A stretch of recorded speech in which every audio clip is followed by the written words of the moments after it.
So this is really my favorite part of this class of college algebra. We're going to learn how to make a sign chart to analyze inequalities. And you get to do sign charts in this class in two places, I think. And then if you end up taking calculus, you will use sign charts a lot. And they're also pretty fun in calculus. Okay, so what we have here is a polynomial and it says f of x is equal to 2x times x minus 3 squared times x plus 1. So that's a polynomial. It's actually not an inequality at this point, right? So these kind of problems kind of help you prepare for just pure solving an inequality. So first of all, they ask you, where is f of x equal to 0, right? So in other words, we do 0 equals 2x times x minus 3 squared times x plus 1. Okay, so we're setting the function equal to 0. In other words, y is equal to 0. So this is the x-intercepts, right? We are looking for the x-intercepts or the zeros of the function. And we know that we would set each of these terms equal to 0. So 2x equals 0, so x is equal to 0. X minus 3 squared equals 0. The squared doesn't really do anything, right? 3 is what makes this function equal to 0. So, because 3 minus 3 is 0. And finally, x plus 1 is equal to 0. So x is equal to negative 1. So there are three places, 0, 3, and negative 1, where the function equals 0. So our answer to the question is x is equal to negative 1, 0, and 3. Okay. The second part, B, C, D, and E, will all be answered kind of at the same time. And they say, where is the function less than 0? Where is the function greater than 0? And then less than or equal to, and greater than or equal to. So the technique for solving all of these is called using a sign chart. And this is the part that I think is pretty kind of fun. So to make a sign chart, you're going to make a number line, okay? And your number line really is going to go from negative infinity to infinity. And you're going to put the zeros on the number line. So negative 1, 0, and 3. You don't have to put numbers in between those numbers, and you don't need to make it an accurate scale, okay? Just put the numbers on the number line, the zeros. So now we're going to test points less than negative 1, between negative 1 and 0, between 0 and 3, and greater than 3. And we're going to see whether those points are positive or negative. Okay? So let's test, for example, let's test negative 2.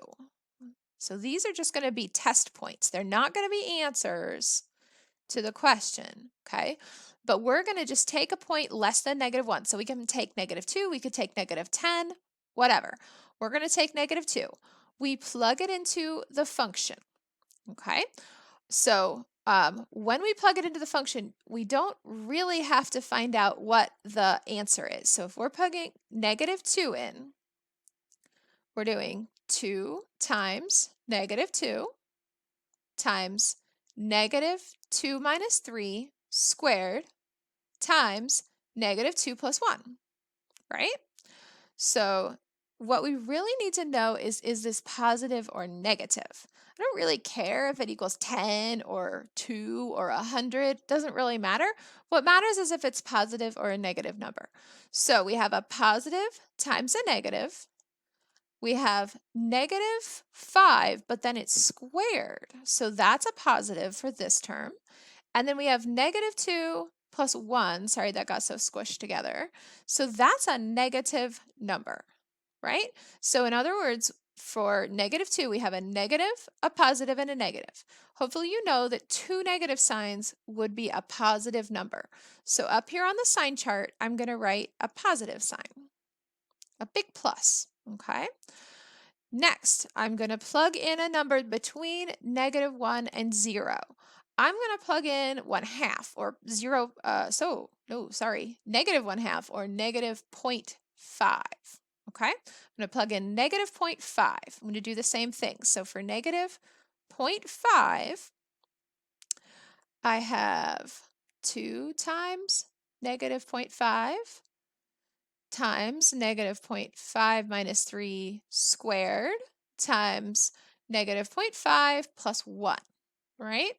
So this first part, I have 2 times a negative, so that's a negative number. I have this negative number, but it's squared, so that is, again, a positive number. And then -0.5 plus 1 is a positive number, right? The 1 is bigger. So now I have a negative times 2 positives, so this whole section is a big old negative sign, okay? That means everything from -1 to 0 is negative in this graph. Everything less than -1, so far we know, is positive in this graph. Let's keep going. We're going to plug in 1, okay? So if we plug in 1, because it's between 0 and 3, we'll put it down here. It would be 2 times 1 times 1 minus 3 squared times 1 plus 1. Okay, so that is 2 times 1 is positive. 1 minus 3 is negative, but then you square it, so that's positive, and 1 plus 1 is positive. So see, I got 3 positive numbers here. Don't assume when you put in positive numbers that you'll get a positive answer. Not a good assumption. Okay, now after 3, our last test point, let's put in 4. Okay, super creative, right? So if we put in 4, we get 2 times 4 times 4 minus 3 squared times 4 plus 1. Okay, so I'm seeing a positive here, running out of room here. 4 minus 3 squared is positive, and 4 plus 1 is positive. So this time, although I said don't assume it, this time we did get a positive number there, okay? But it really won't always happen that way. So now when we look at our sign chart, this is telling us where the graph is, okay? We know that this part of the graph is positive, and then it crosses here, and it's negative, and then it comes back up, and it's positive here. It touches here at the 3, and then it goes positive again.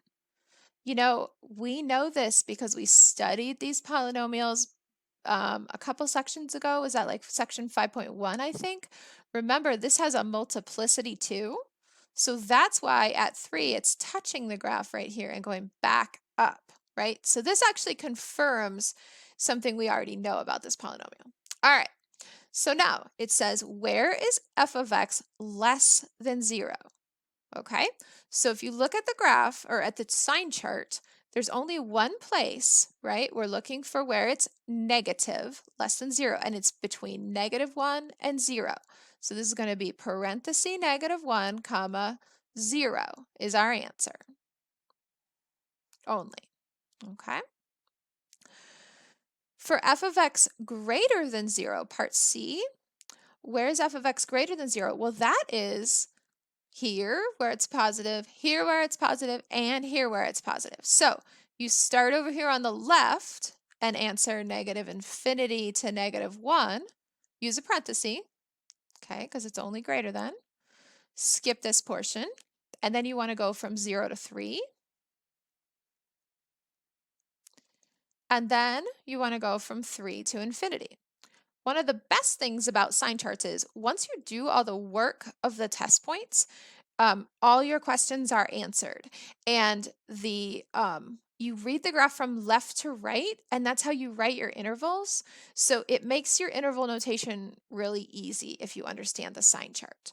Okay, next it says, where is f of x less than or equal to 0? So the only difference between B and D, right, is that less than or equal to. So we want to take our answer from B, oops, and change it into brackets. So we want -1 to 0 with brackets, okay? That's the only place where it's negative. And then finally, where is f of x greater than or equal to 0? Well, all 3 of these places, okay? But let's watch. We always use a parenthesis on infinities, in case you were ever wondering that. We go to -1 and we use a bracket, okay? Our next two places are next to each other, and we want to include this 3. We don't want to do 3 bracket and then bracket 3. That just means the 3 is included. So we can we can go from bracket 0 to infinity. Okay. If we were going to use a highlighter on this, what I would say is we want this portion, right? And that's the negative infinity to 1, and we want to include the 1. And then it starts over at positive here at 0. It goes over to 3, but that's included, so it keeps going. So if you use a highlighter, it kind of helps you see it as well.